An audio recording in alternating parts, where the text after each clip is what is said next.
अहम खेत मारे समाधि समायो। सारा यही मंडाना है। जब हमारा अहम चूर चूर होकर खत्म हो जाता है, सच्ची समाधि, सच्चा समाधान, स्थिरता आ जाती है, ठंडक में आते हैं। ये झगड़ा करने वाला, कराने वाला हमारा अहम अहम बुद्धि जो मार रही थी, उसी से ही छुड़ाता जाता है गुरु। देखा जाए सारा ही रोल, फिर भी ऐसा गुरु जिनके सामने हम उनकी महिमा भी न गा सके। सारा किया गुरु ने, पर हम तरस जाते थे कि हम थोड़ी महिमा तो कर सके। हुआ है तो क्यों न करें। जब वो बोलते हैं कि शेष नाग 1000 मुखों से, 1000 सिरों से, 1000 मुख से महिमा कर रहा है, हमको एक मुख से भी नहीं करने दी जाती है। नहीं, ये तुम्हारी बड़ाई है, तुम लोगों ने कैच किया है। झगड़ा हमेशा रहता था, गुरु आपने दिया, वो बोलते थे आपने लिया, तुम लोगों ने लिया है। अगर तुम न लेते तो किसको सुनाते, किसको देते जाकर। तब एक दिन शरणागति में बैठे थे, दादा भगवान दूसरे रूम से आए, आकर बैठे, बोला कि सच्चा शिष्य चाहिए या सच्चा गुरु। सच्चा शिष्य चाहिए इस राह में या सच्चा गुरु। हाँ, वो सुना सुनाए बोल रहे हो तुम लोग, बहुत बार चल चुका है। मैंने बोला सच्चा शिष्य चाहिए, क्योंकि शिष्य थे और सच्चे नहीं थे। पूरे सच्चे होते तो उसी घड़ी खत्म आत्मा। मेरे मुंह से निकला कि सच्चा शिष्य चाहिए। दादा आप तो सच्चे हो ना। खातरी थी अंदर कि गुरु सच्चा है। अब ये तो अंडरस्टूड था, ये तो पत्ता पक्का ही था हमेशा कि गुरु माना सच्चा।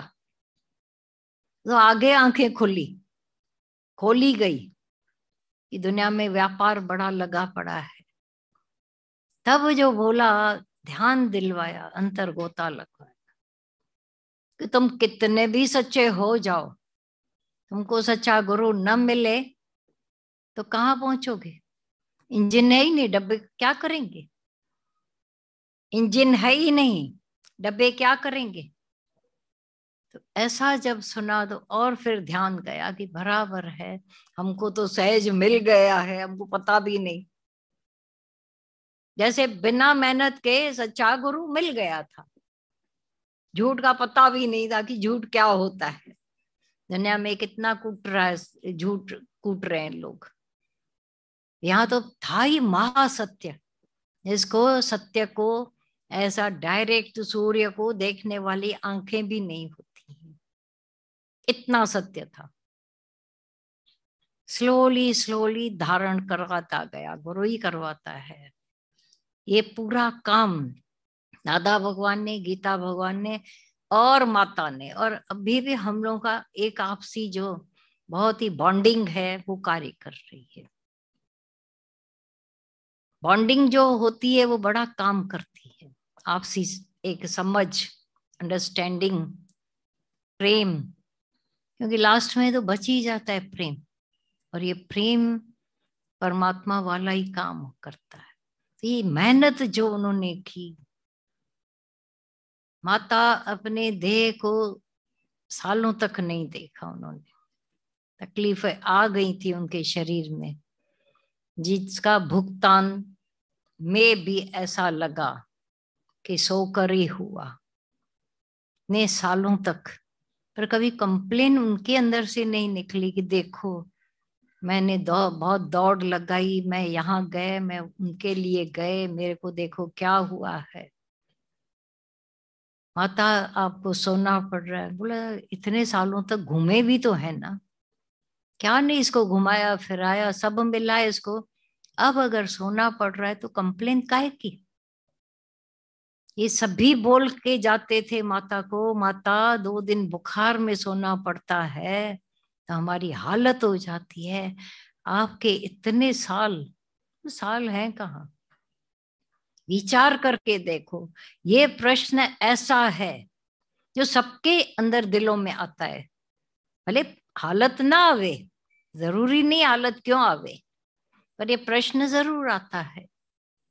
बोलते थे पलंग से पलंग होकर, मजाक नहीं है। अब जिसको सोना पड़ता है उसको रात को भी कई बार नींदें खराब, तो भी कोई कंप्लेन नहीं, जागने की कंप्लेन नहीं। सोए तब कभी कभी अचानक जो बहुत रेयर बात पता पड़ती थी कि इतना दर्द है, इतनी तकलीफ है, इतनी पीड़ा है, वो हजम कर लेता है ज्ञानी। जैसे सारी सृष्टि के अज्ञान को हजम करके बैठा है, ऐसे शरीर के दुख दर्द, क्योंकि मन उसके पास है ही नहीं। ये दिखाई देता था कि माता के पास वो जागे हुए हैं, ऐसा ज्ञान लेकर के बैठे थे। आप विचार करो, थोड़ा अंदर जाओ कि दुख न संतापे। नहीं दौड़ते भागते वाह वाहियां हो रही है, सब हम सुन रहे थे तो अलग बात थी, लेकिन जब लेटना पड़ा, सोना पड़ा, ये नेगेटिविटी नहीं है कि ऐसा सोचो, पर माता के थोड़ा अंदर जाकर हर एक जा सकते हैं कि वहां अंदर कितना परम शांति लगी पड़ी है।